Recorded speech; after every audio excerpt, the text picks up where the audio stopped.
hususan tangu mwishoni mwa mwezi Mei, uhusiano baina nchi yetu na Rwanda umekuwa unapita katika wakati mgumu kidogo. Kauli za viongozi wa Rwanda dhidi yangu na dhidi ya nchi yetu ni ushahidi wa kuwepo kwa hali hiyo.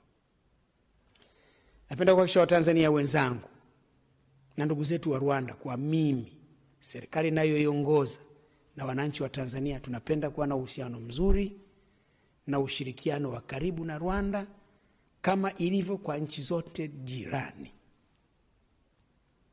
Kama majirani, kila mmoja anamhitaji mwenzake. Hivyo lazima tuwe na mahusiano mema na lazima tuwe na ushirikiano mzuri.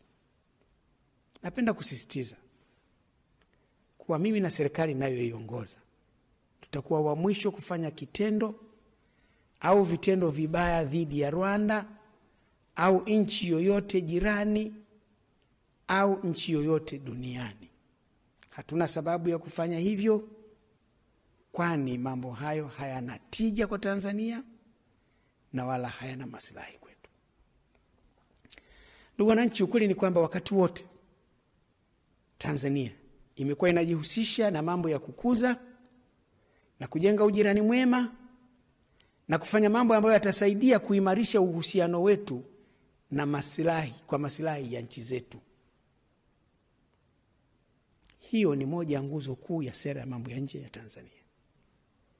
Huo ndio ukweli kuhusu uhusiano wetu na nchi ya Burundi na nchi ya Rwanda, kabla na hata baada ya sintofahamu iliyojitokeza sasa. Napenda kuhakikishia ndugu zetu wa Rwanda kwa upande wetu hakuna kilichobadilika wala hakuna kilichopungua katika uhusiano na ushirikiano wetu. Mambo yako vile vile yalivyokuwa. Kwa upande wangu binafsi sijasema lolote kuhusu Rwanda, pamoja na maneno mengi kuhusu Rwanda au viongozi wake, pamoja na maneno mengi ya matusi na kejeli yanayotoka kwenye vinywa vya viongozi wa Rwanda dhidi yangu.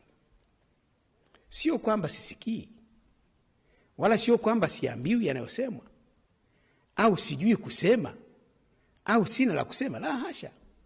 Sijafanya hivyo kwa sababu sioni faida yake kuendeleza malumbano.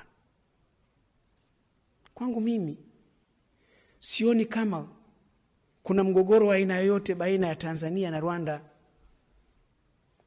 Na kwa sababu hiyo busara inatuelekeza kuwa tusiukuze mgogoro usiokuwepo. Kujibizana kutaukuza huo mgogoro. Waingereza wanasema two wrongs don't make a right. Ndugu wananchi, kama mjuavyo, uhusiano wetu na Rwanda umekuwa mzuri kwa miaka mingi. Tunashirikiana, tunasaidiana kwa mambo mengi baina ya nchi zetu kitaifa, katika kanda yetu ya Afrika Mashariki na nchi za maziwa makuu, katika Umoja wa Afrika na hata kimataifa. Uhusiano unaelekea kupata mtikisiko baada ya mimi kutoa ushauri kwa serikali ya Rwanda kuzungumza na mahasimu wao.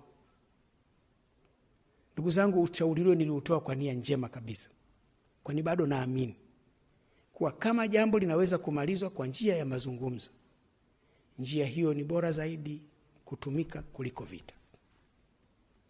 Isitoshe, ushauri ule nilioutoa pia niliutoa kwa serikali ya Kongo na niliutoa kwa serikali ya Uganda pale kwenye kikao kile.